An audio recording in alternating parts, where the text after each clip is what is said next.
Losing belly fat can seem like an overwhelming task, especially when it's so easy to gain it in the first place. You might already know that your diet plays a crucial role in getting rid of that stubborn fat, but figuring out how to proceed and staying committed can be a challenge. Today, I'll share with you a detailed 3-stage approach to dieting that will help you successfully shed all your belly fat for good. Before diving into these stages, let's understand why they are important. Whether you currently have a body fat percentage between 15 and 25 or even higher, it's essential to reduce fat from other areas of your body. Only then, your belly fat starts to burn this for energy.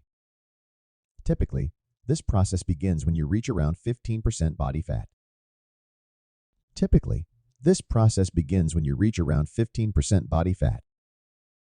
As you continue to lower your body fat percentage to approximately 12% or even 10%, your belly fat will gradually diminish. While your diet is crucial in achieving this, the same approach that helped you go from 25% to 15% body fat won't be enough to take you down to 12 or 10%. As you become leaner, there are specific factors to consider and dietary adjustments to make to avoid hitting a plateau and experiencing muscle loss. Let's start with stage 1, designed to kickstart the fat loss process and sustain it until you reach around 15% body fat. This stage is relatively straightforward and focuses on 2 key factors: calories and protein. Firstly, you don't need to completely eliminate carbs, sugar, or your favorite foods. Instead, you need to create an energy deficit by consuming fewer calories than your body burns each day. To determine the appropriate energy deficit for your body, multiply your body weight in pounds by a number between 11 and 13. If you're taller, younger, or more active, use the higher end of the range. If you're shorter, older, or less active, use the lower end. This estimation will give you an idea of your daily calorie intake. Choosing low-calorie density foods is beneficial in meeting your calorie goal. These foods take up more space in your stomach while contributing fewer calories to your daily total. For example, compare 200 calories of Oreos to 200 calories of strawberries and carrots. The latter will make you feel fuller despite having the same calorie count. Additionally, low-calorie density foods, which are usually unprocessed, require more calories to burn and digest compared to processed foods. Protein intake is crucial because while eating fewer calories aids weight loss, you want that weight loss to come primarily from fat, not muscle.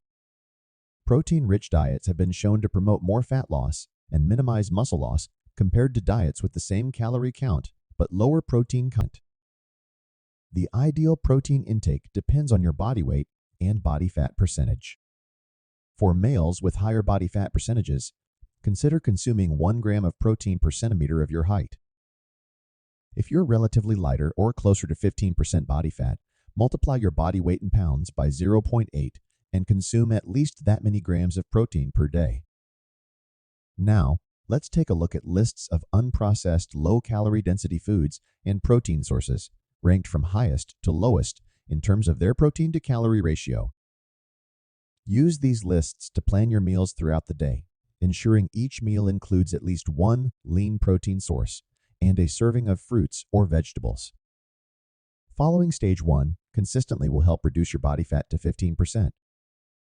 However, to continue making progress, you'll likely need to refine your approach. This is where stage 2 comes in, guiding you from 15% to 12% body fat. During this stage, your hunger levels will increase, fat loss will slow down, and the risk of muscle loss will slightly rise. To overcome these challenges, you'll need to be more precise with calorie tracking and reconsider your carbohydrate and fat intake. In stage 3, the most challenging phase, you must make the most of your limited daily calories. Your hunger levels will be at their peak, so you'll need to rely on high-volume foods that keep you full while providing fewer calories. You'll also need to exercise discipline when dining out or planning for larger meals or alcohol consumption. However, it's important to ask yourself if the sacrifices are worth it. For many individuals, maintaining a body fat percentage between 12% and 15% is sustainable and practical. It allows for the health benefits of being lean while still offering some flexibility in your diet. If you do aim to reach the 10% body fat range, be aware that it requires a high level of commitment and discipline. Here are some additional tips to help you through the 3 stages. Stay hydrated. Adequate water intake can help control hunger and make you feel fuller. Aim for at least 8 glasses of water per day, or more if you're active or live in a hot climate. Engage in regular exercise. While diet plays a crucial role in losing belly fat, don't forget the importance of regular physical activity. Both cardio and strength training exercises can help you burn calories, lose fat, and build muscle. Prioritize quality sleep. Getting enough sleep is essential for managing hunger hormones and preventing increased appetite and cravings. Aim for 7 to 9 hours of quality sleep per night. Manage stress. Chronic stress can interfere with hunger hormones and contribute to fat storage in the belly area. Consider incorporating stress management techniques such as mindfulness, meditation, or yoga into your routine. Be patient and consistent. Losing belly fat takes time. Don't get discouraged if you don't see immediate results. Stay consistent with your diet and exercise plan, and you'll gradually notice progress. Liked the content? Consider subscribing, and don't forget to like the video. Thanks for watching.